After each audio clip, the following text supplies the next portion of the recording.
Hello Aries, Sun, Moon, Rising, and Venus signs. Kamusta kayo?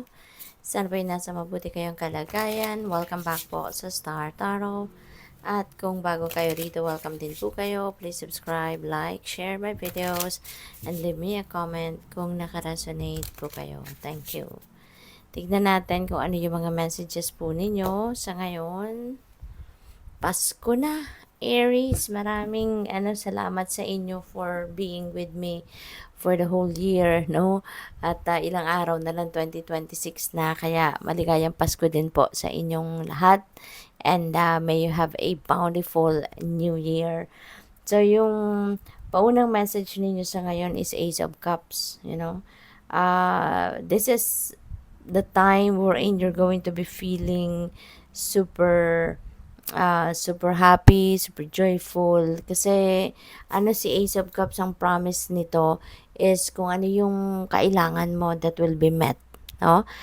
Bibigyan ka ng biyaya, no, ng divine universe na hindi lang sapat para sa'yo, kundi pwede ka din makatulong sa iba. You can also share, kaya kung ano man ang blessing na ibibigay sa iyo ng universe, that's gonna come in abundance, so that matutugunan mo yung mga pangangailangan mo, pati na rin yung pangangailangan ng ibang tao by sharing with them kung ano man ang biyayang ibibigay sa iyo, no? So, Ace is also a new beginning energy, kaya this is also a time wherein you will be starting something new in your life. And depende yan sa inyong sitwasyon. It could be a beginning in love. Baka ang iba sa inyo dito magkakaroon ng bagong relasyon. Pwede rin ang iba sa inyo dito nasa dati ng relasyon, but nagkaroon ng medyo siguro hindi pagkakaintindihan with your person in the past. So, maaring magbibigay ka din ng bagong pagkakataon sa person mo, sa sarili mo, at sa relationship ninyo na makapagsimulang muli. So, maaring may ganun ganap din, no? So, yun, you will be filled with love as well. Kaya, mas pipiliin mo dito na yung papairalin mo dito yung pagmamahal, no? Kaya may pagpapatawad, no, doon sa inyong merong mga sitwasyong nagkaroon ng pag-aaway, hindi pagkakaintindihan with another person. So, pwede rin dito na magsisimula ka talaga ng isang masaganang buhay, kasi nga yung promise na Ace of Cups is this is bounty, no? Bibiyayaan ka ng siksik-liglig, umaapaw na biyaya, at mga biyayang ito kung ano yung kakailanganin mo sa ngayon. So, we also have Seven of Pentacles. Seven of Pentacles is about patience, no? Kasi alam mo dito na meron kang kung ano man ang trabaho mo, ano man ang pinagkaabalahan mo rito, you've exerted your extra effort, no? You've exerted extra time and effort dito na mapagtrabahuan kung ano man yung gusto mong ma-achieve sa buhay. Ngayon, no, mapapansin mo at makikita mo na unti-unti, 'di ba, nagbubunga yung mga ginawa mo, yung mga effort na ginawa mo. Nagkakaroon ng magandang resulta, pero hindi pa to, kumbaga, kung sa prutas, hindi pa to hinog for harvest. But at least, nakikita mo, no, na nagkakaroon ng magandang epekto or magandang resulta yung mga ginawa mo.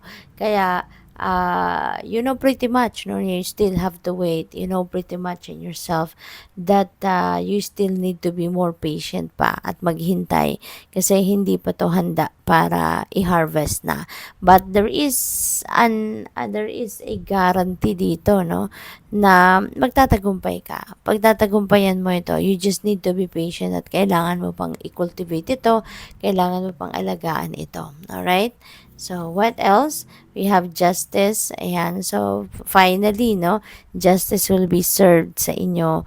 Baka meron kayong mga ipinaglalaban, mga karapatan, or kung ano pa man.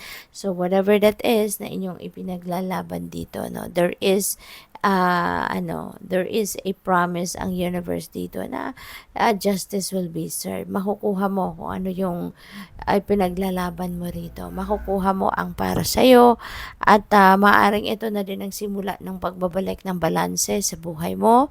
Maaring ito na din yung pagkakataon wherein you will be experiencing na malalagay na sa tama, no, ang mga bagay-bagay. Things are going to start to fall into its right places na din sa buhay ninyo sa ngayon sa iba't ibang area, no. Kaya good luck sa iyo dyan, Aries.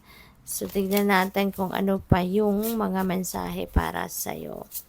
We have power. Ayan. So you are going to start claiming your power na, your personal power. Kasi baka dati, 'di ba? Hinayaan ninyo ang ibang tao ang magdikta sa buhay mo. Baka hinayaan mo ang ibang tao na sila yung magpatakbo ng buhay mo. Pero ngayon, marirealize mo na tama na yon. Na tama nang pinagbigyan mo sila. Ngayon, ikaw naman. Babawiin mo na kung ano man ang para sa'yo. Babawiin mo na kung ano yung kapangyarihan, no, ninyo para sa sarili ninyo. Okay? So, we have uncertainty. Ayan, ang iba sa inyo siguro nag-iisip, no, na parang, alam mo yun, yung parang nagdadalawang isip ka sa mga gagawin mo sa ngayon because you are not sure, no? You are not sure kung saan ito patungo, you are not sure kung saan ito papunta. Pwede kang iba sa inyo dito, yung uncertainty na to is related dito. Pero sana maisip ninyo, 'di ba, na ito ay para talaga sa inyo. Ito ay kailangan mo lang maghintay ng konti pang panahon at yan ay makukuha mo na din yung bunga. You are going to reap the rewards of your hard work dito. Kaya huwag kayong mag-negative thoughts, huwag kayong mag-negative thinking. Kasi kailangan mo lang ito, na kailangan mo lang maghintay, kailangan mo pang i-cultivate ng konti. 'Di ba? Pag-isipan ninyo, i-reassess ninyo ang mga nagawa niyo na, baka meron pang kulang, kaya hindi pa nagka-come to fruition yan, no? So, yun, good luck sa'yo. What else? We have protection. Ayan. So, guardians of the land are looking after you. Aries, kaya wag kayong mag-alala. Wag kayong matakot. Okay?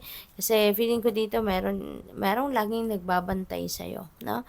And that is your guardian angel. Maybe that is your spirit guides, na laging nakabantay sa iyo. That could also be your ancestors or baka mga loved ones in you in spirit.